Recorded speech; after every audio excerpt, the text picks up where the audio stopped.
Muy buenas tardes. Hoy tenemos como miembros de la red de investigadores de juegos de rol el placer de presentar a Lynne Bowman, que está ahorita en el waiting room. Y vamos a empezar primero viendo una conferencia impartida por Lynne, quien es profesora de la Universidad de Uppsala.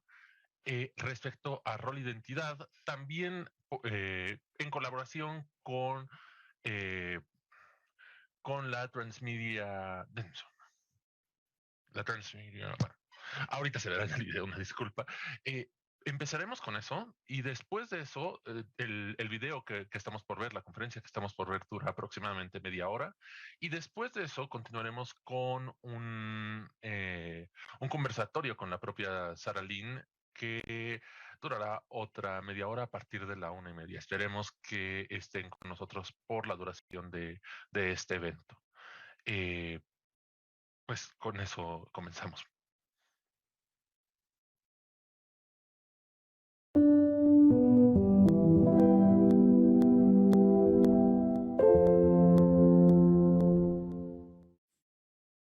Hello, everyone. My name is Lynne Bowman, and I'm from the Transformative Play Initiative at Uppsala University.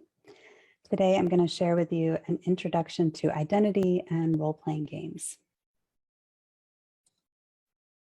So what is an identity? Here are some definitions from dictionary.com.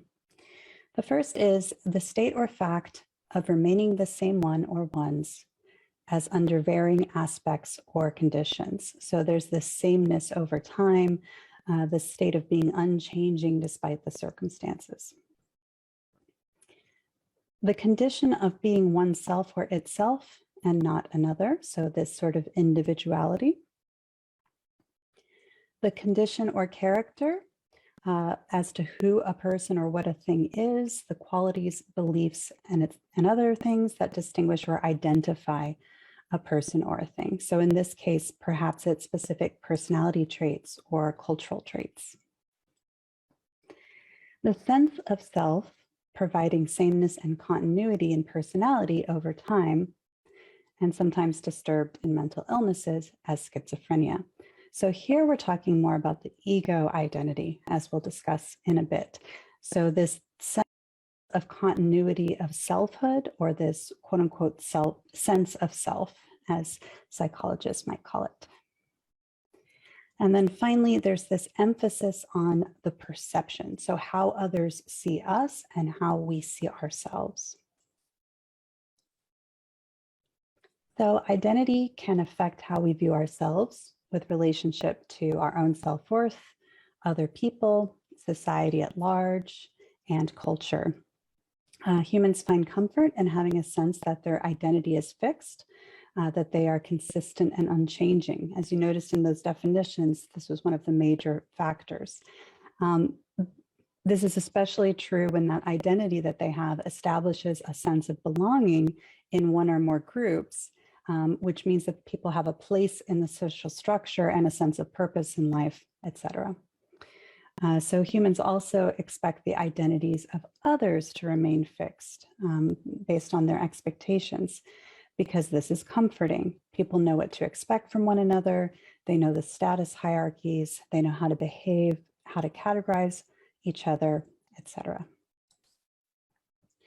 Thus, shifts in identity are often viewed as destabilizing, suspect, or even dangerous. And we're going to see this a little bit when we talk about some of the critiques that have been levied against role-playing games. It can be really destabilizing for people when we shift identities because we may no longer recognize someone. We may no longer know how to categorize them or behave around them. They may be behaving outside of socially prescribed norms. They may not be performing their identity based upon our expectations. They may be shaking up established social hierarchies, and there may be consequences that arise when someone is notably shifting their identity, like we do in role-playing games. So in this realm, we're talking about identity as a social state.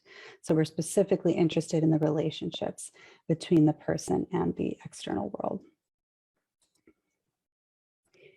And then it can be destabilizing within ourselves if we do not have a coherent sense of self. This is called identity confusion. If our behaviors, desires, or needs are incoherent with our established identity, so maybe we've been given an identity by the world, but we don't feel like we internally match that.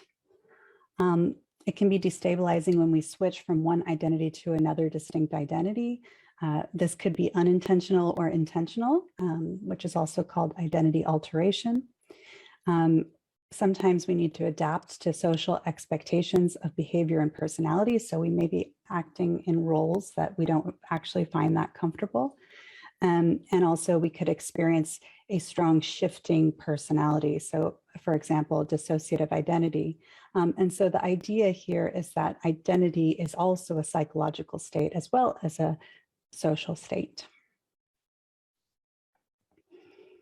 So from our approaches to identity, actually stray a little bit from these definitions that we've been looking at. We're first going to be talking about social psychology, which is this notion that we are always playing a role and performing according to certain expectations. The identity is not a fixed internal state, but is something that's emerging and changing in response to environmental factors. So the social and the psychological are always interrelated. So this can include us shifting our identities based on social and cultural expectations, like social roles, norms, other things like that. It could be our relationship dynamics with others. It could be requirements due to our life circumstances. It could be experiences that lead to revelations about ourselves and make us want to shift our identity in some important way. The idea here is that identity is mediated through relationship with the external world, and thus it is inherently social, and some might even say socially constructed, meaning that it's something that we construct together as a society. With that in mind, we're also going to be looking at psychodynamic psychology. So while we understand that social construction is a really important thing to keep in mind, there are some aspects of the self that are underneath all of that. And so from a psychodynamic perspective, identity is comprised of several parts. Some of those may be conscious, but others may be unconscious. And psychodynamics are particularly interested in the unconscious parts. So these parts have different relationships to one another. They can be harmonious or antagonistic. They develop or express themselves more prominently in different circumstances. So there's parts that might be very out in the open and others might be hidden indefinitely until they have a chance to emerge. And a coherent sense of self is a psychological construct and a safety mechanism. So all of these definitions about things remaining stable and coherent, all of that is somewhat of a construction and a safety mechanism that allows us to persist and not feel identity confusion all the time. So thus, from this perspective, the self or the identity can be understood as composed of clusters of parts or configurations of self. And this is really, really interesting for our purposes as role players, because one of the big questions that comes up is, where do these characters come from? Certainly we can mimic behavior that we see in the social environment, but often there are parts that come out of us that we don't know where we learned them or where they came from. And so this short lecture isn't going to answer all of that, but we are going to talk a little bit about those kinds of characters that can emerge. So role-playing games require us to play with identity. It's inherent to the form, sometimes to a large degree, sometimes to a small degree, but we are always playing with identity. So just some basic concepts in role-playing theory. Role-playing games have a social contract where all the participants agree to inhabit a new fictional reality, often one in which the social roles are different. So this is really important to that social identity piece. We're creating a new social contract, new social reality where behavior can be different. The game is contained within a magic circle of play, which is mentally distinguished from daily reality and engaged through immersion. And there's a lot of types of immersion. There's immersion into activity, into the game itself, into the environment, into the narrative, into the community. But we're going to be specifically focused on immersion into character today, because that is the focus of identity. And so identities are expected to shift. For example, our daily identity or self is expected to shift into an alter ego or character. So a lot of those consequences we talked about earlier are no longer consequences because we all accept that we're playing a game. And this allows for identity shifts to occur and for them to feel less threatening because players have what we call alibi, which is a sort of plausible deniability. It's sort of a permission slip that makes characters' actions less likely to incur any kind of social consequences off game. So you might hear players say something like, it wasn't me, it was my character, or it's what my character might have done, and this is alibi. So it enables players to enact behaviors that might otherwise be aberrant, shocking, or unacceptable. It's not always that end of things. It could be just very different from how we know that person to be. And so these factors can help play experiences feel bounded, both for the individual and the group, which means that they're mentalized in our minds as separate from reality, from one's sense of self and from one's social identity. So we get to play around in these spaces because we've created space in our mind for them to be fictional and therefore, quote unquote, not real. However, bleed can occur, meaning that contents from our daily lives and our identities can spill over into the game, which we call bleed in, and vice versa, which we call bleed out.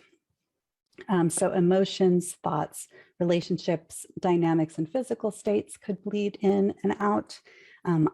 Ideologies or other mental constructs, also called mimetic bleed, can bleed out. Personality traits such as ego traits can bleed out. And this is where it gets really interesting because it's not just a temporary feeling that we're talking about bleed happening. This is actually the contents of one's personality potentially shifting in some sort of noticeable way. So what is the relationship between player and character identity? So I conducted some research for my dissertation a long time ago, 2010, and this is based on ethnographic work, and I categorized 9 types of characters. I emphasized how the player described their character in comparison to their own identity or identities, because some of us identify as multiple identities. These categories are not exhaustive, so it's not the only types of characters that are out there, and characters will often fit into more than one category. Also, these themes were pulled from interviews with players who engage in long-term campaign-style play where they design their own characters. So that does influence to a certain degree how creative they can be in the process. However, in short-term games or RPGs with pre-written characters, which can sometimes happen, the players will likely have similar relationships to their characters because we draw on parts within ourselves. Remember that the parts that are, sometimes at the surface and sometimes underneath, we draw from those parts and when we enact our characters. And we may often embellish or emphasize a particular element of the character based on our own interests or inclinations. So I'm going to go very quickly through these types of characters. The first is the doppelganger self. That is when the player and the character are nearly identical or extremely similar. So examples of this might be when a new player who's embodying a character similar to themselves tries out role-playing for the first time, or an experienced LARPer who is playing what we call close to home, meaning a character with a similar identity or a set of life circumstances as their own decides to engage very closely to home. Another example might be an entire group playing fictional versions of themselves in an alternate timeline. Those would be doppelgangers as well. And then we have the augmented self. This is when the player and the character are nearly identical again, but the character has an important addition or augment that shapes their identity. So some examples of this might be the player's identity plus extreme wealth. So who would I be if I was extremely wealthy? Or the player's identity plus superpowers. Like who would I be if I could fly? These kinds of things. And similar to that is the devoid self. So when the player and the character are nearly identical, but the character has an important aspect that has been removed, and that shapes their identity. So some examples might be the player's identity minus growing up in a loving family. What would they be like? Or the player's identity minus empathy. What would they be like? Then there's the fragmented self, which is when a facet of the player's personality, life, or interests gets magnified to become a central part of that character's identity. So some examples of this might be a player having an interest in cooking that manifests in the character of a food critic, or somebody taking their anger and having it be the default emotion of their character and the default way that they express themselves in the world. It could be a player's interest in spirituality manifesting as the character being a spiritual guide as a whole profession. So it's taking something and augmenting it, making it bigger, and having that be the central aspect of the character. And I will say that most role-playing characters are based on one or more fragments or parts of the player. So oftentimes this will be the case, is this fragmented self. We're creating what we might call a new configuration of self or parts within the self, unconsciously or consciously, into this character. Then there's I call it in the book the repressed self, but I really prefer the term regression, which is a regression into an earlier stage of humanity, consciousness, and or an animalistic state. So some examples of this might be the player embodying their 6-year-old self at a LARP about a birthday party, the player embodying a character from a pre-verbal culture. So how would you interact in this space if you didn't have words? The player embodying a character of an anthropomorphized cat, meaning a cat that has human characteristics. Then there's the idealized self, the player embodying a character that they admire or wish they could be like. This is often the case in role-playing characters. People are playing someone they really admire and want to be more like. So the player might be, for example, embodying an extremely brave hero who always does the right thing. Or they may be embodying a healer character who is always compassionate and selfless, regardless of the circumstances. They may be embodying an extremely empowered character who never backs down from achieving their goals. So these are, whatever is idealized depends on the person, of course, but it's how they self-describe as how they would like to be. And then the opposite of that is this oppositional self, meaning a character who the player believes is entirely different from their own self-concept, and they may even have a strong aversion towards. It could be an aspect of their unconscious that they find abhorrent, for example, their shadow in Jungian psychology. Some examples of this might be a player embodying a villain who engages in acts that the players find repugnant. It could be a player embodying a character who has a completely different political and religious background from their own. It could be a player drawing upon traits from someone they know and dislike to express through the character, etc. So then there's the taboo self, which is a character who engages in behaviors that the player and or society at large find taboo or transgressive. And so it could be for somebody engaging in an activity that they themselves find abhorrent, but it could be a taboo that the society has that they don't personally have. So some examples might be a player embodying a character who's a cannibal. That's pretty universally bad and taboo, I should say. But a person embodying a character who has a gender identity different from the one assigned to them at birth, that might be something that the player actually really wants, but society really hasn't made space for them to do. So they get to experiment with this taboo within the role-playing space. Yeah, so the player might not find these behaviors problematic, but society at large may. And in fact, the player might find the experience liberatory to important parts of their identity that have been repressed. And this is one of the most important aspects of role-playing that we'll get into in a second in more depth. And lastly, we have the experimental self, which is a character that the player creates as an experiment to explore a certain personality type, a character concept, costume style, an aspect of performance that they want to play around with, etc. So this is sort of a catch-all category. Some examples might be a player embodying a character that requires extensive prosthetics and props to appear realistic. Maybe they just want to see what that would be like. Maybe a player creates an unusual character in the setting in order to see how that personality would interact within a particular fiction. And these often start with, I wonder what would happen if ... Okay, so how do we experience these shifts in identity in role-playing games?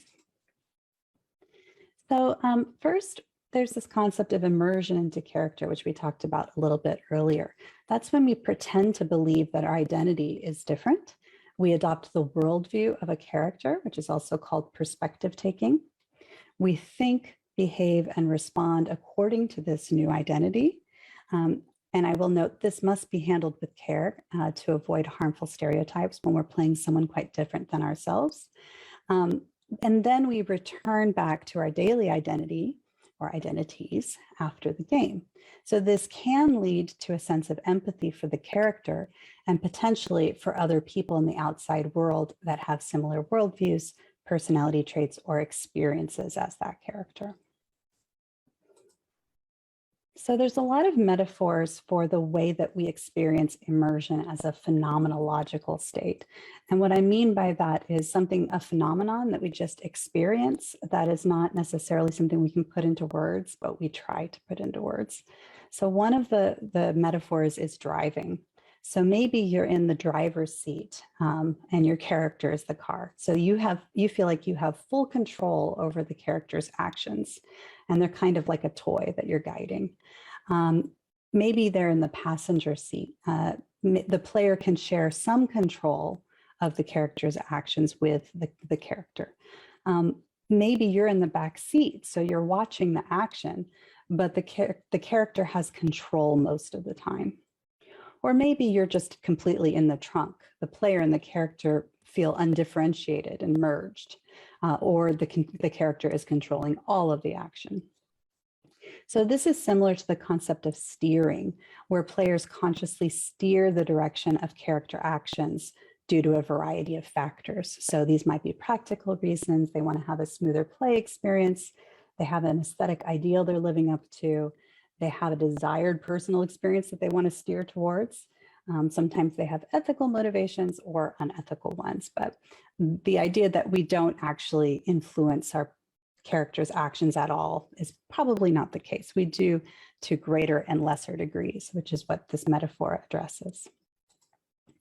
And similar to that, there is this theatrical performance metaphor that Moira Turkington came up with. And she talks about the marionette, where the player directs the character as if it were an external object, which is nothing more than a tool with good aesthetic value. So the marionette is this external thing. Then there's the puppet, where the player partially inhabits the character, but they have control over how the character behaves and the reasoning behind it. So think of a puppet on your hand, for example. Then there's the mask, where the player maintains their distinct identity, but they have an emotional, empathic connection with the character, and that influences the character's actions. And then finally, she talks about this possessing force, where the player abandons their personal identity altogether. They surrender to this experience of the full subjective reality of the character. And she's particularly interested in experiences like these. So some notes around this. There are a lot of fears around role-playing games that center upon players losing touch with reality or losing themselves in the character. Remember, it's quite risky for us to switch identities within social contexts, and people from the outside especially have concerns around this. I just want to reassure you that this is highly unlikely to ever happen unless that player already has difficulties with what we call reality testing in everyday life, this is a specific form of psychosis where they can't tell the difference between reality and fantasy. And likely that would be causing all sorts of other issues in their lives as well. There are some communities that discourage this deep level of immersion into character, and there are others that consider it an immersive ideal. So it kind of depends on the group, how acceptable it is to go into that really deep immersive state. So regardless of our attitudes about these states, it's highly unlikely that role players will remain in the trunk or be possessed by the possessing force for long. Usually these types of experiences are very short and intense. Instead, these may be considered brief, what I call golden moments, where people experience a reduction of self-conscious hyper-awareness. They can fully embody the experience of the character. So they're not constantly mediating the character through their own filter. They're letting the character experience things on their own terms. So the bottom line is, while bleed and intensely immersive experiences can happen for some players, and these shifts can be disorienting at times, we don't forget who we are or what reality is. But role-playing games allow us to weird the self, that is, to explore new facets of our identity. Indeed, such experiences can even be transformative, leading players to experience a feeling of emancipation. This is especially true for players from marginalized identities who steer towards these liberatory states, as Janaea Kemper has described. And after a game, we can actually consciously make changes to our lives and even our identities after integrating the wisdom gained from these play experiences. So perhaps we might want to change our gender expression in daily life, or we might want to seek out a better job that we didn't think we could get, or a more fulfilling relationship.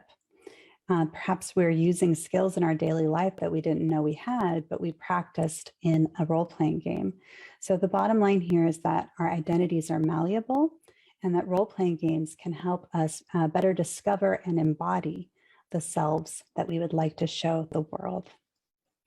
So here is a very brief bibliography. You are welcome to pause the video and explore these citations. And again, my name is Sarah Lynn Bowman. I'm from the Department of Game Design at Uppsala University, and we are at the Transformative Play Initiative. Have a wonderful day.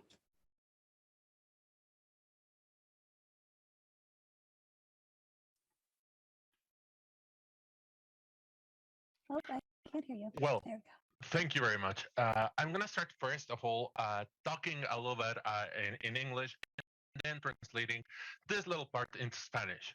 First of all, we hope that everyone enjoyed Dr. Bowman's conference that we just saw. And now let us proceed to the conversatory itself, the talk itself with our guest, Sarah Lynn Bowman. To achieve this, first, I will read a small academic semblance of our guest, and then we'll proceed to a Q&A session. People accompanying us over here in the Zoom session may raise their hands and pose their questions directly. We ask you, of course, that you actually try to do it in English. And in an alternate way, we will also be reading, and if needed, translating the questions posed via Zoom and Facebook chats. I'm going to say this in Spanish so that everyone is on the same line. ¿Ok? Bueno, esperamos en serio que hayan disfrutado esta charla y esta conferencia que presentó la doctora Bowman, y vamos a proceder ahora al conversatorio. Para poder llevar a cabo este conversatorio, primero voy a leer una breve semblanza académica de nuestra invitada, y de ahí vamos a proceder a una serie de preguntas y respuestas. Los miembros de la red y los miembros que nos acompañan aquí en el Zoom podrán levantar la mano virtual y exponer su pregunta directamente. Les vamos a pedir, por favor, que intenten hacer esto directamente en inglés, y de manera intercalada estaremos leyendo y, en dado caso de ser necesario, traduciendo las preguntas que la audiencia haga, ya sea vía el chat de Zoom o el de Facebook. Habiendo dicho esto, permítanme presentar a la doctora Bowman. Having said this, let me present Dr. Bowman. Dr. Sarah Lynn Bowman is a scholar, game designer, and event organizer. She is a senior lecturer for the Department of Game Design at Uppsala University, Campus Gotland, and the coordinator for Peace and Conflict Studies at Austin Community College. McFarland Press published her dissertation as the functions of role-playing games, how participants create community, solve problems, and explore identity in 2010. Bowman has edited the WordCon companion book from 2012 to 2015, the International Journal of Role Playing in 2016, and Nordic Lab from 2016 onwards, and Nordic Lab from 2015 up until today. She helped organize the Living Games Conference in 2014, 2016, and 2019, and the Role-Playing and Simulation and the Role-Playing and Simulation in Education Conference in 2016 and in 2018. She also has a YouTube channel called the Transformative Play Initiative. La doctora Sarah Lynne Bowman es una académica, diseñadora de juegos y gestionadora de eventos. Es profesora titular del Departamento de Diseño de Juegos de la Universidad de Uppsala, Campus Gotland, y coordinadora de los estudios de paz y conflicto del Austin Community College. McFarland Press publicó su tesis en 2010 titulada La función de los juegos de rol, cómo los participantes crean comunidad, solucionan problemas y exploran identidades. Bowman colaboró como editora con la compañía de libros WordCon de 2012 a 2015, el Diario Internacional de Juegos de Rol de 2016 a la fecha y con nordiclab.org de 2015 al día de hoy. Participó como organizadora de la conferencia de juegos vivos o de juegos en vivo en sus iteraciones de 2014, 2016 y 2018 y la conferencia de juegos de rol y simulación en la educación en 2016 y 2018. La doctora Bowman también cuenta con un canal de YouTube titulado la Transformative Play Initiative que acaba de poner en el chat que tenemos en Zoom. Dr. Bowman, thank you very much for having us, and thank you very much for participating in this conversatory. Well, this is such a pleasure and an honor. I'm so excited to hear more about your organization and your activities, and yeah, it's great to connect. Okay, so having said all of that, then let's begin with the questions in themselves. And I'm sure that many people here have things to ask directly. We're going to start with Miguel Bastarrachea. So Miguel, go ahead. Okay, thank you very much, Christian. And thank you, Sarah, for being here and sharing with us your knowledge in this wonderful talk. I think we need to get some water for Christian because he has said a lot of things in a short time. Okay, so yeah, I found many interesting things to ask about, but I will try to focus on a pair of them to let the others to ask. So one question is about the relationship between transformation and bleeding. I mean, I have been studying the ritual aspects of role-playing games during the last year, and I have identified that one of the key elements of role-playing games is their ability to allow experiences not possible for us in the everyday life to transform our subjectivity as a whole. So in your opinion, if there is any, what is the difference between bleeding and transformation? And what is the connection between them? And the second question is about what you have posed at the beginning of your talk, of the lecture. You have asked where do the characters come out? So I would like to know if you could elaborate more about the answer, because from the talk it was not so clear to me. Thank you very much. You're very welcome. And those are like kind of the core questions, I think, that you're asking. So I have another lecture that you might want to check out on the website that's about theoretical, it's sort of a theoretical framework for transformative game design. And one of the things that I talk about on there has to do with like game being a ritual and that being a temporary transitional state rather than a transformational state. It can lead to transformation, but transformation is like a long-term and sustained state of change. So when we experience bleed, it could be a very temporary thing. Like we might be really angry at someone for the next day, for example, but then it fizzles and our relationship is just fine. But maybe if we have an experience in a game where we access our anger, which is normally hidden from us and we don't get to access it, and that becomes something that changes our whole sense of self, then it can be a transformative experience. So the ritual in and of itself is a temporary transitional state, which is why we can play, because we're not agreeing that I'm now going to become this, evil mastermind forever. It's just for this little, game that we're playing, right? But having that experience might actually lead to what Whitney Strix-Beltran calls ego bleed, which is where our actual personalities might have contents that spill over into them, either for temporary or maybe even long-term states. So when I think about transformation, I think of it as being a really conscious process, whereas bleed is a very unconscious process. So it's like if I experience bleed, I may just immediately shove all of those feelings down again because they're really scary. Or I might decide to work with them and figure out what they're trying to communicate with me. And I might end up changing my sense of self or the way that I interact with others as a result of those experiences, which to me would be more of a transformation. Does that make sense? Yeah, I don't know. Totally. I don't know if you want to translate as well, or if that's happening on the back end. In this part, I think that it would be more prudent to actually continue with the questions, and later on we may be able to again subtitle this for the video that we will also probably be posting over the networks. We'll talk about that later on. I think that it would be a little bit more prudent to just continue with the talk as such, right? So we have a question from Facebook. There was a second question. There was a second question. Yeah, sure. Sorry about that. No problem. I don't actually know how to answer it. So it's sort of like the golden question for me, which is, where did these characters come from? What I really love is this idea that the self is sort of a construct, and that there's all of these different configurations of self beneath us that could possibly emerge given any different kinds of circumstances.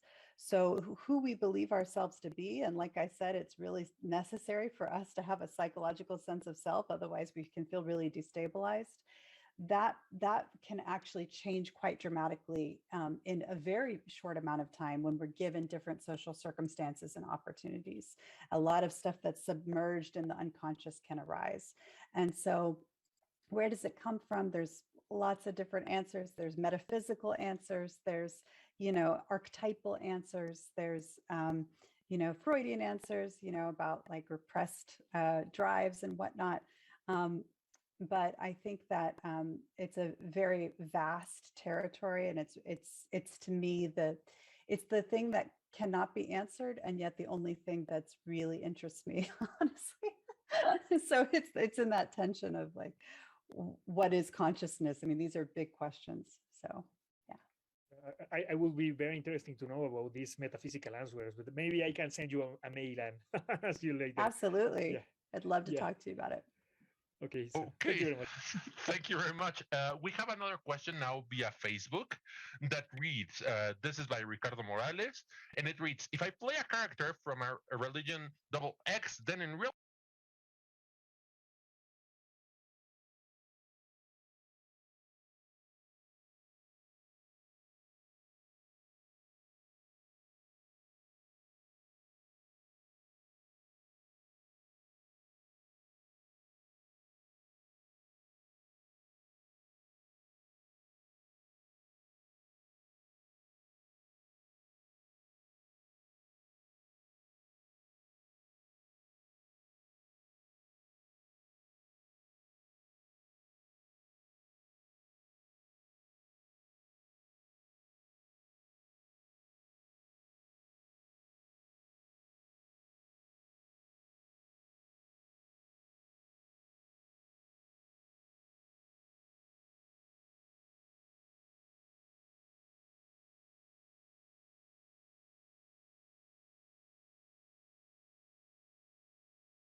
all very inspiring.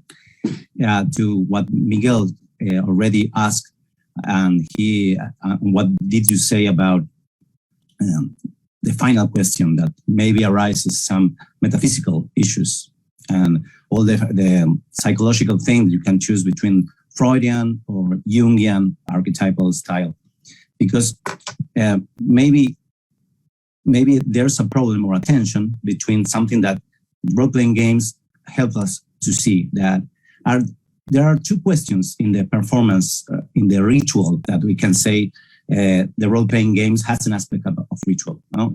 It helps us to be free of our everyday identities. You already said this, you already talked about the possibilities about this. But one of the questions that always the dungeon master, let's say, asks is, what do you do? The question is about practice, about performance, maybe. And the question that all your dissertation about identity maybe asks more is like, who am I?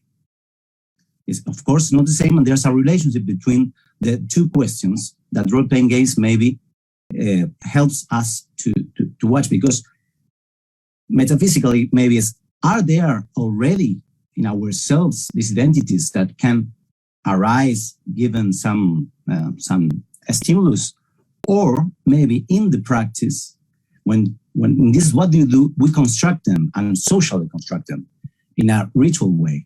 Maybe improvisation, maybe there are certain things. I see a tension here, and I want to know what's your thought about this. All of the above. I mean, personally, I think there's a lot of things going on. There are things that are happening at the archetypal level, because I do have a, psychoanalytic and Jungian bent. I think that we are connected into, these world stories and these world archetypes that emerge. And I think we're all interconnected, which makes role-playing really interesting, because you're not just having your own experience of identity that's emerging, but you're also interfacing with others. And there's that socially constructed part where you're talking about you're co-creating reality with each other. Exactly. And I don't think this is actually a role-playing thing. I think this is a human thing that we're doing all the time, but we're becoming aware of it because we're role-playing. All of a sudden, we create this meta-awareness where we're like, oh, I'm constructing myself right now, and we're constructing reality right now, and we can actually change the rules. I mean, we might not be able to change physics, but we can change, for example, how the government structure. We can change who gets to have status all of a sudden. We can change status hierarchies. So this is, it's actually that question of who am I that gets asked, that some people may not have asked to that level until they've seen themselves occupy someone else, someone that they wouldn't normally identify with themselves. Now, generally, they will project that identity onto the character as an object. The character did these things. And that's actually really psychologically important sometimes for us to do, right? Because it's scary to be thinking that, oh, did I? Who is addressed? Who is addressed? Yeah. Who's the one addressed? But in my view, it's a lot more complicated than the character being this external, prop. That these things arise from us, from somewhere, right? And there's all sorts of interesting psychological theories about that. But when I was mentioning metaphysics, I don't just mean the philosophy of metaphysics. I mean, like, there's certain spiritual traditions where entities are coming in from outside. So that could also be the case. And I'm open to those kinds of ideas, but I don't often talk about them publicly. So. All right. Thank you very much. It's enlightening. Of course, we can talk ages, but in the unconscious level, it's all eternal, and the archetypes are already there. Okay, thank you very much. I have another question now from Lobo. This one is a little bit more personal, and it actually has to do with your motivation. Lobo asks, what actually took you to make this sort of research and study? What was your actual motivation in regards to this? Oh, I have so many answers for that. But I think ultimately where I'm at now with it is that, and why transformation is really the focus of my work right now, is because I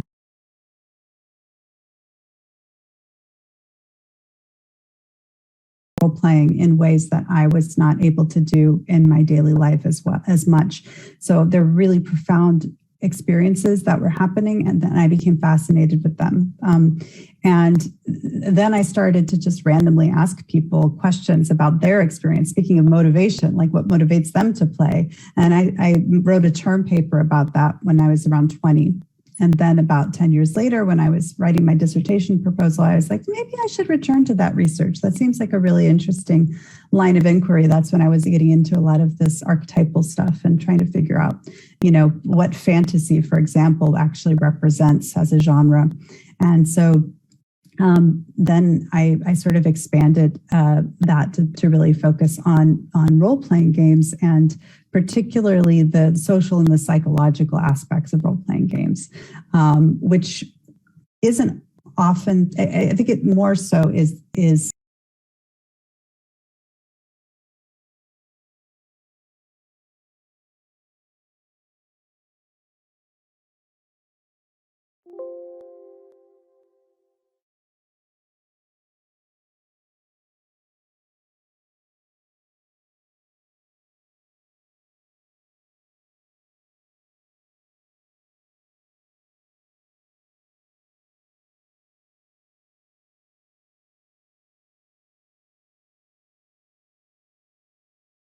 of how can we become better humans by interacting with each other in these new ways, which is where I'm sort of positioned right now.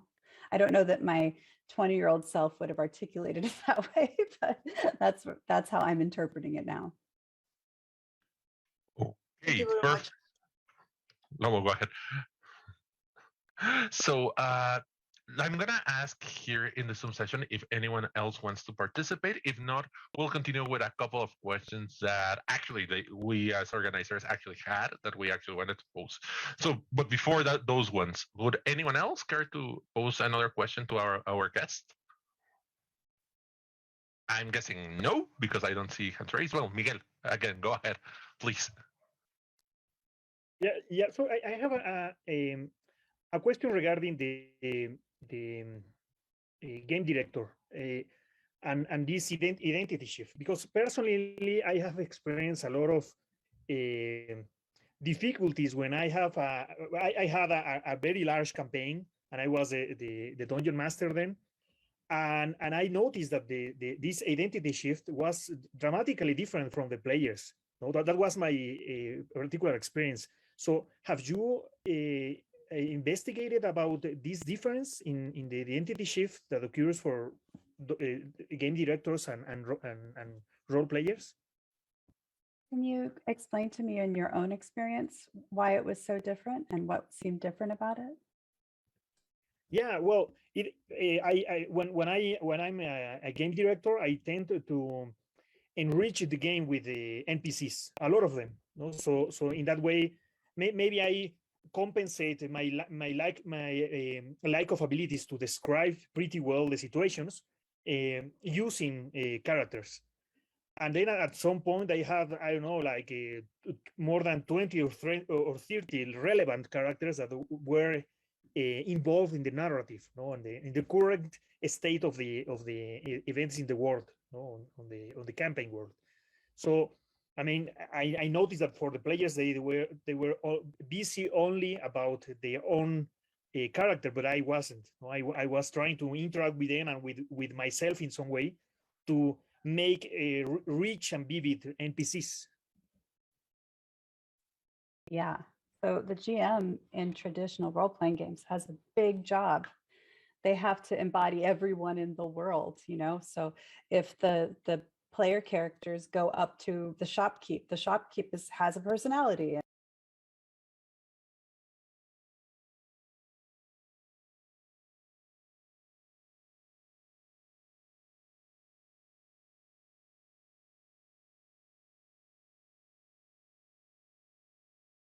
Narrative narrative agency shared, meaning that the people all around the table may be playing more than one character or different parts of the fiction. So it's not all on the GM to house all of reality outside of these, individual characters. So it kind of depends on the game. But what I find really interesting about that experience in traditional game mastering, like you're talking about, is how much flexibility the GM has to have and bring to the table, and how quickly they can tap into these aspects that are very different from their sense of self and switch between them. And I really relate to what you're talking about with having to have all these NPCs in your head. At one point I was running an online scene and I had something like 20 or 30 NPCs in that scene. I was and these characters had been created to help make play for other people. But now all of a sudden they were in the same room. So I'm like, well, how do they interact? This is bizarre, And I also know people who create what we call paracosms, these imaginary worlds where the NPCs are interacting with each other when play is not happening. And that is really fascinating too, because that leads to the question, what is a game? Is a game only happening when we're at the table and we're having these interactions, or does it also happen when we're planning in between, or when we're, thinking about how these characters interact, or even listening to them interact in our own mind? And that leads to a lot of questions about what is the self and what is an identity that I think are really interesting. I don't know that I have a full answer, except to say that who we believe ourselves to be is a small facet of the vast ocean of who we are and who we are in potentia. And I think that GMing experience really brings that to the forefront.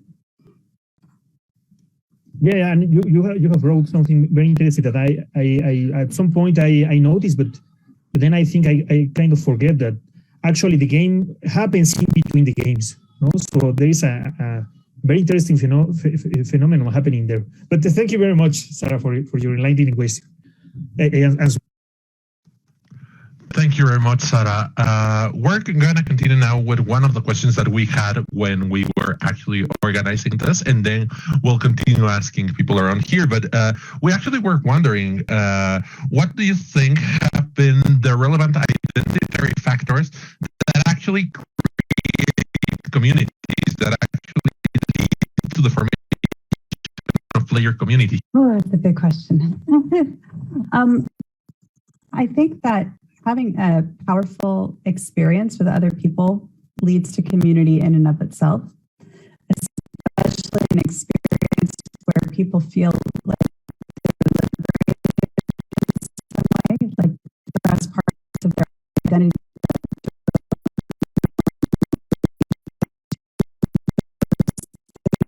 Back to them and acknowledging them, even if it's just through play. Like, okay, you're going to play this part of yourself that we're going to call it a character. You're going to play this character. I'm going to acknowledge and interact with that character. And then maybe off game, that person might feel more safe to actually, self-disclose to people in that community about things that maybe they don't feel so comfortable talking to other people about. So, oftentimes what we find are people who engage in role-playing tend to, and this is not everyone, but tend to be very open-minded. They tend to be accepting of people that have differences. And they tend to be open to different alternative subcultures. So those may overlap. You might see role-playing alongside people that go to Burning Man, or people who go to, raves or whatever. There's lots of different types of alternative communities. And because of that, people can, identify their role-playing friends as like their found family in a way. That being said, there are still lots of issues within role-playing communities around racism and sexism and, discrimination of all different kinds. I mean, these things are still endemic in our society. So of course they come into our role-playing communities. Our role-playing communities are not immune from these kinds of things. But I think at least I find role-playing communities on the whole to be open to talking about these things. There will be individuals within them that might be very reactionary. But for the most part, I feel like role players are very passionate about what they do, and they're really, they hopefully are open to thinking about different alternative ways of being and knowing that are more accepting of other people, which means that they are engaged in community building without realizing it, if that makes sense. They're starting to see their world as larger than just what they previously understood it to be, and the people who are, quote unquote, their people now expands into a different group. But that does mean that groups can then have antagonism towards other groups. So another part of this too, though, is like, how do communities interact with one another? And that's a whole different talk. But I will say that people do sometimes form their social identity around their type of play. So if somebody's like, well, I'm a D&D player, I don't do indie games, or I, am a boffer larper, I don't do that role play stuff, or I don't do that Nordic stuff or whatever. People have these definitions that sometimes are tied to their identity. And I think that can be important for certain people to make those distinctions, but I also think it can lead to antagonism that isn't really necessary. I think we can all kind of learn from each other coming from these different communities and realize that it's a really vast world, what we do. I mean, it's basically the totality of human experience and more that we can do. It's just really the imagination is the limit. Of course. Thank you very much for that answer. And now I have two hands raised over here. We're going to start then with Jesus Flores. So Jesus, go ahead. Hello, everyone. Thank you for having me and listening to me. It's an honor, Lynne Bowman, to be speaking to you. Excuse my English. I have a question regarding how to implement role-playing games in education. I have a little project with that.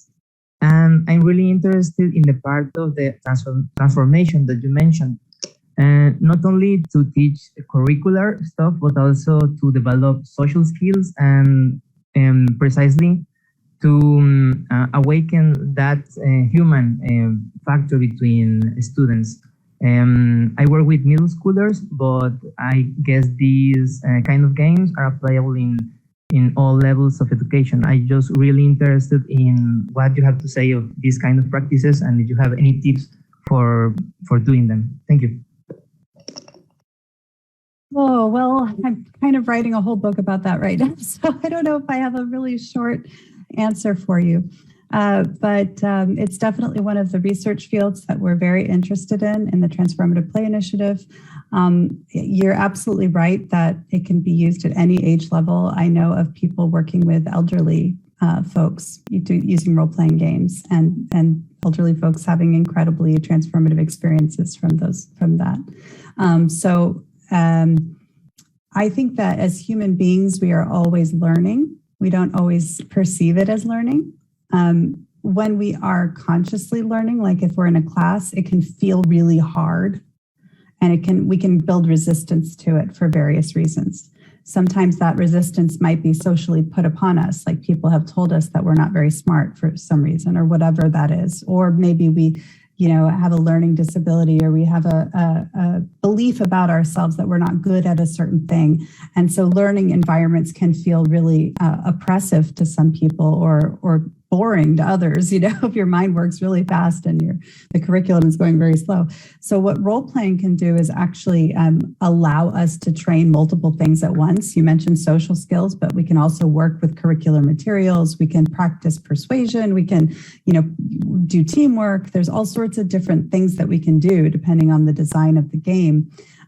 So really, when it comes to education, what I would say is be very clear about what your learning objectives are and make sure that those learning objectives are directly tied to whatever the people are doing in the play.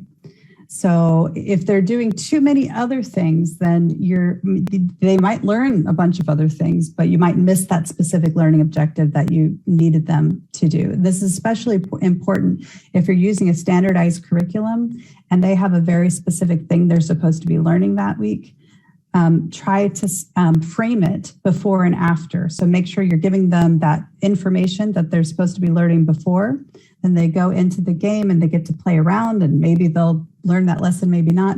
But then it's very necessary to have a debriefing activity afterwards, or maybe several, where that knowledge is being reinforced and framed.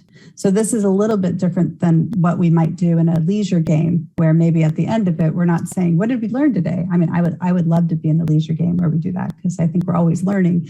But it's in the educational framework, it's absolutely essential to have that contextualization work in the beginning and then the debriefing at the end if you really want to make sure that those outcomes are possible. You can never force someone to learn anything, obviously, and we don't really want to try to force people to learn anything. We rather would like to build environments where we invite them into a learning experience and be open to the fact that they might learn something completely different, and that might be super awesome and even better than our learning objective that we've initially had. I think that's one of the cool things about role-playing is it's so unpredictable. And, if we think about this identity question, that we're coming into these environments and all of this stuff is coming up we didn't even know was there, then anything can happen, So it requires teachers to be able to tolerate a little bit of chaos and tolerate the fact that they're not in control, really, of the room. There's going to be a lot of energy happening, and some instructors are not comfortable with that. So maybe it's not a great modality for them.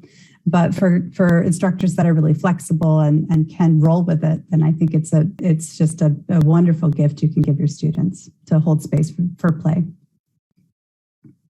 Yes, of course. Many of us teach over here, so we would, of course, agree completely with what you just said.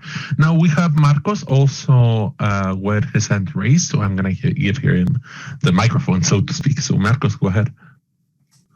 Yes, it has to do with this.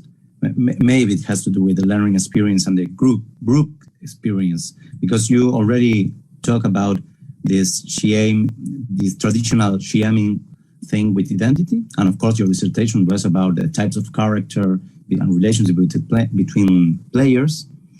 I was wondering if you have any categories or something like with the collective identity that happens at the table, and maybe with another kind of participants in a role-playing game that are more indie or maybe LARP or Nordic, has to do with a chorus, let's say like a kind of participation in ancient Greece. Even though, because you mentioned the ritual aspect, and of course there's something hanging around there about drama, let's say. Do you have any works about that or thoughts about that collective identity?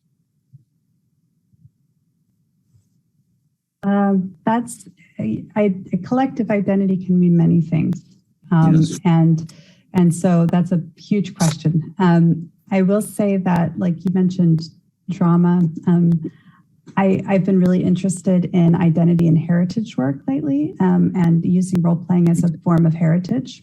Yes. So how do we understand ourselves as humans, but also as part of culture and part of a specific culture that maybe we can look at? The fact that we can embody these different times and places is really cool. But also, what does that say about how we construct history?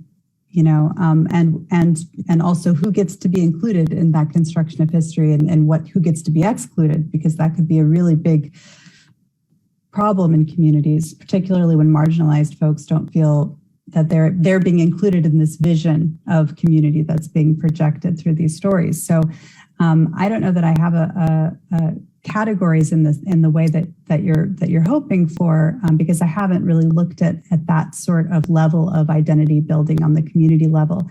But I can say that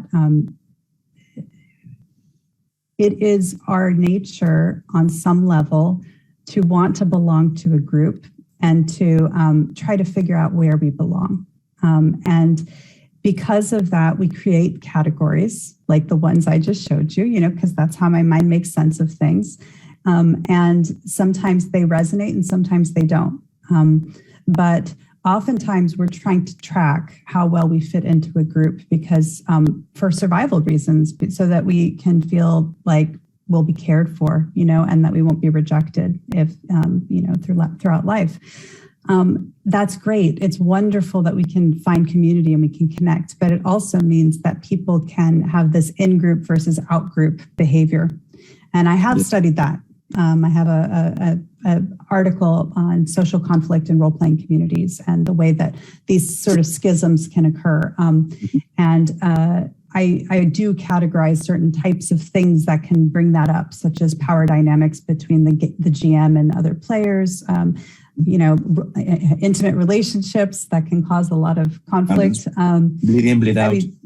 Online communication, I talk about bleed, and I have a lot of different categories around bleed. And sort of these schisms that can occur within communities when, a change in leadership happens or a challenge to leadership happens. And some of this is just human group behavior. I mean, these patterns are not unique at all to role-playing games, but they can be really painful and difficult for the communities involved. And they can lead to questions around identity. It's like, well, I thought I was part of this group, but all of a sudden now this group is bad in some way in my mind. Maybe because there was a leader that I thought I could trust, but it turns out I don't feel like I can trust them anymore. Or, there's all sorts of things that can emerge. And like I said, I think these are problems that are endemic to human societies, not just role-playing, but as role players, we're hyper aware of them. And we can have these really high-level conversations about them because we engage in this activity that inherently gives us this meta-reflective state where we're looking at, oh, this is the way people interact. So I think that, sorry to bring it to the conflict place, but I guess I'm in the inquiry of how do we construct healthier communities? And I don't know that we have an answer for that yet. I think that what we often do is we bring up the problems and we don't always know how to contain them or hold them as a community. And so that's what I'm really interested in, is figuring out, I think quite frankly, it's just necessary for the human race for us to figure out how to be together in community. I mean, that's just kind of the bottom line for me. So whether people call themselves this or that doesn't matter so much as the way that they're connecting and interrelating with each other. And is it making our lives better or worse? Is it making people feel more belonging or less? And how do we mediate that? So, I don't know the answers to those questions, but I'm trying to learn. That's why I'm studying this peace and conflict studies. I'm really trying to make sense of it. Yes, because what you say about that role-playing games are a wonderful tool, because this inherent thing about meta-reflection, about the consequences, about maybe a group, let's say a PC party, and they are all going their way and doing violent things, and then they legitimate whatever they do, whatever, killing some bad guys and then taking their treasure. And you know that we are the stories that we told us. So that myth part that arises and gives rise to a community, when you see them in a role-playing game, maybe it's a very good way to reflect of, okay, there's the legitimation of violence, for example. This is the community that says it is we, and if you are not with us, then you're against us. That kind of behavior suddenly arises, and sometimes the individual identities between a group, let's say the part of the characters, also brings us decisions. You're a traitor, for example, for the more classical, traditional role-playing games.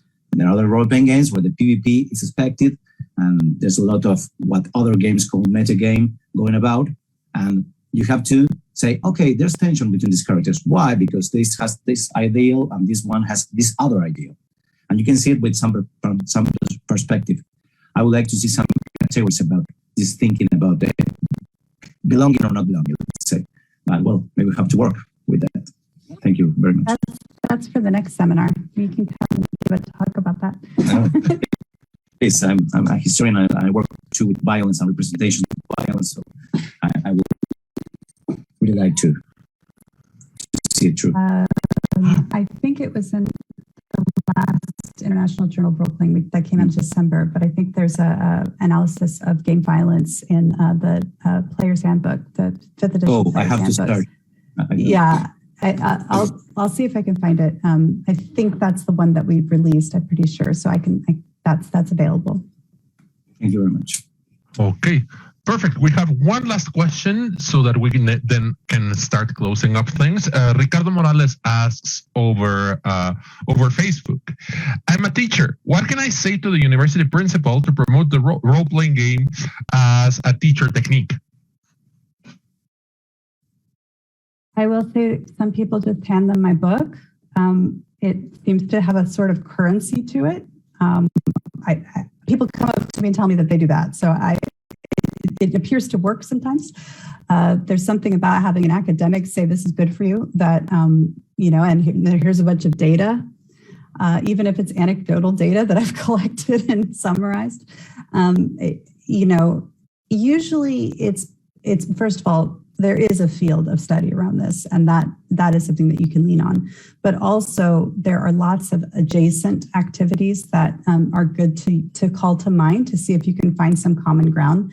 So maybe your principal has done drama before, or they have done simulation, or they've done improv, or they've done Model UN or some sort of role-playing activity that they wouldn't necessarily call an RPG or LARP or whatever it is, but they can connect with, and that oftentimes is the best way to approach talking about role-playing with outsiders. Is it's a lot like these things, and then hope something sticks, because otherwise it can be really scary. It's like, especially like the conversation we just had about violence. If I was an outsider and I just popped into that conversation, I might be like, well, of course we're not going to let the children do that.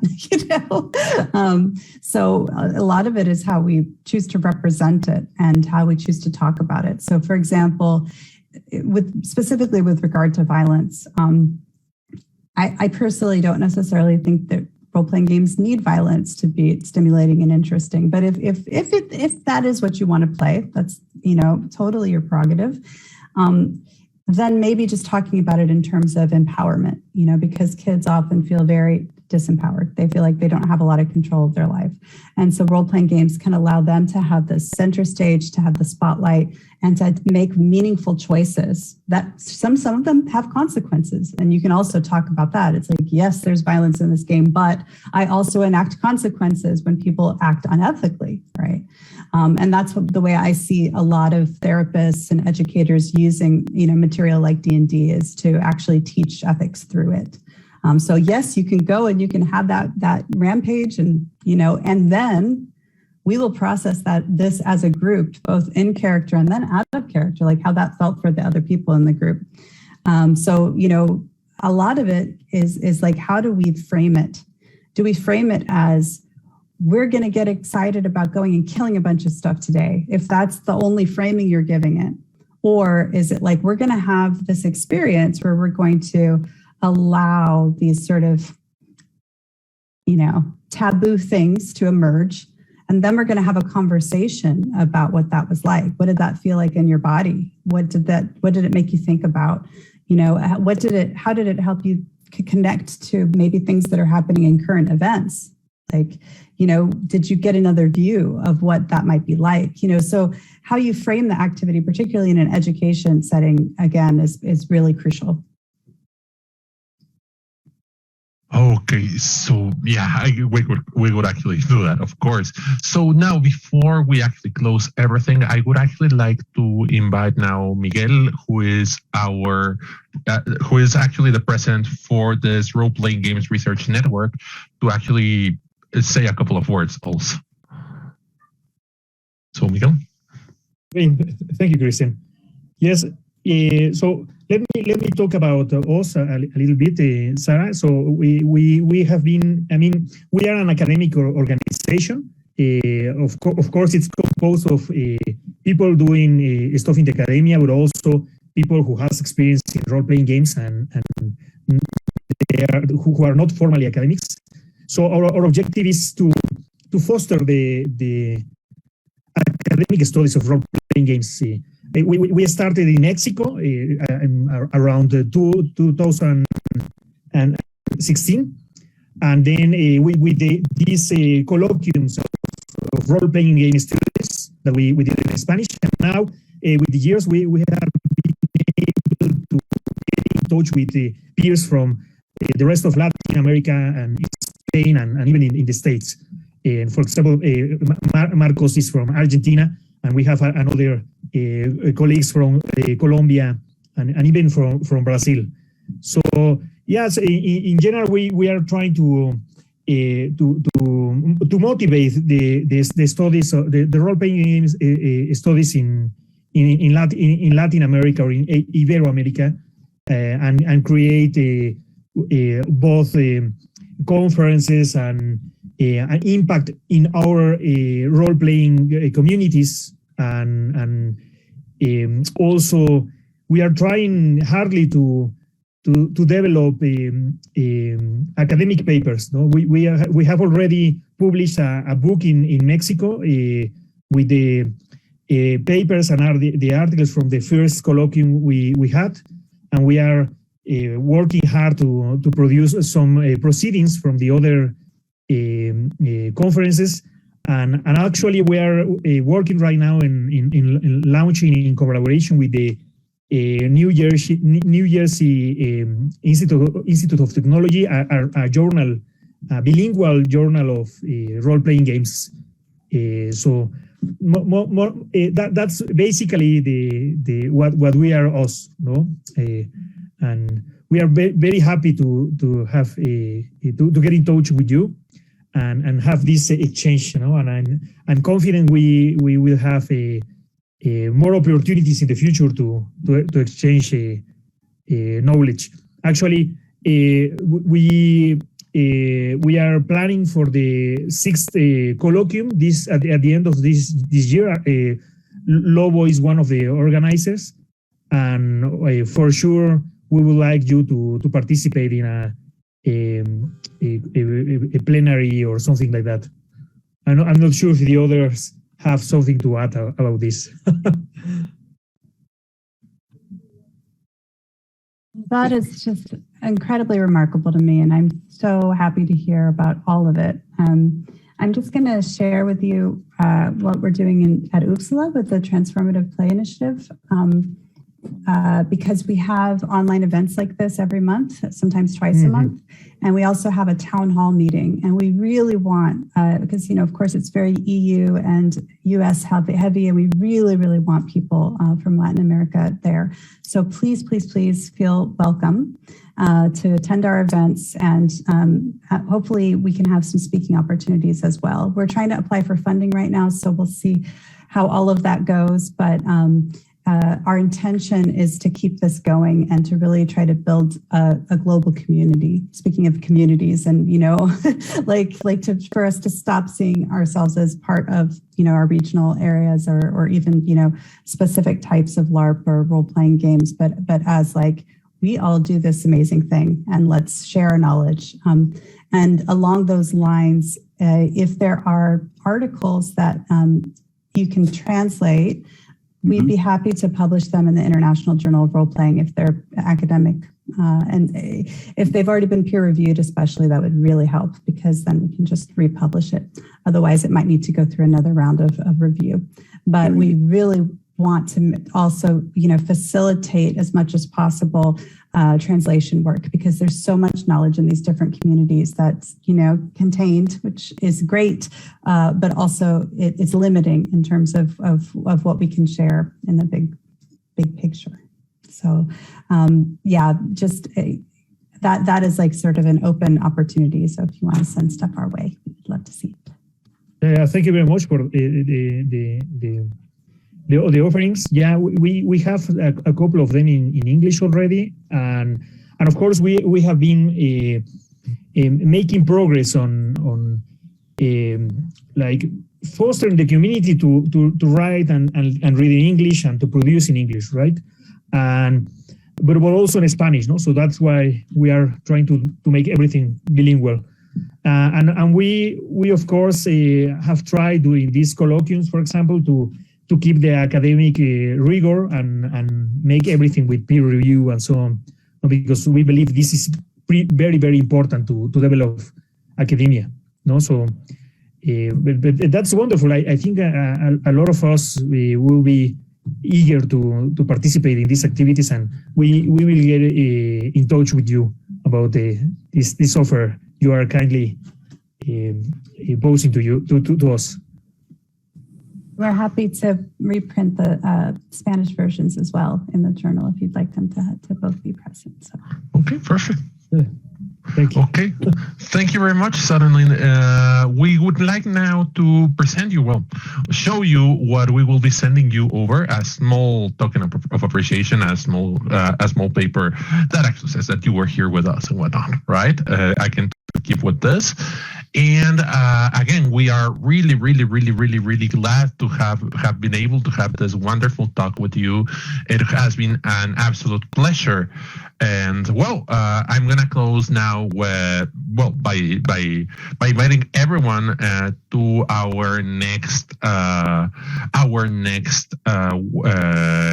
virtual seminar, which will take place during March, and that will touch upon Asian cultures and role-playing games. We will be posting over our social networks the details about those conferences. And just to remind you that we also continue to have monthly conferences and monthly talks about role-playing topics that you may find interesting. Again, thank you very much, Sarah Lynne, and thank you very much for everyone for your participation and your presence over here. Been a wonderful conversation, and I thank you for getting me to make the video, because it's something that I had on my to-do list. So I'm like, okay, well, I guess it's happening now. So yeah, hopefully it was useful. Sarah, you have with the Transformative Play Initiative event series, you have some events in March. I'm reading right, but it's not you. It's this journey into fear. Horror as a vehicle for healing and transformative play. Is this a series in an event where we can join, or is something that we have to join like as a group or individual? You would just register individually. Right. So it's just like this, except it's webinars. So it's just going to be the speaker and us. But then we also have roundtables where we get all the speakers together, and that's also in webinar format. But then we have the town hall meetings. So we do that once every basically in the fall, once in fall, once in the spring. And when we do these little lightning talks where we have 10 minutes to something to think about. This is how this community is doing transformative play, or this is how this person's studying transformative play. And then we go into breakout rooms and have conversations. So that will be happening in April. So, but we will announce that later. Because that format, maybe we want to learn about this kind of formats and maybe implement them. There's something about mimesis or imitation that is a good part of learning. Absolutely. So maybe I will see you there, or I'll see you there. I don't know. It's nice. Thank you very much. I would love to see all of you there.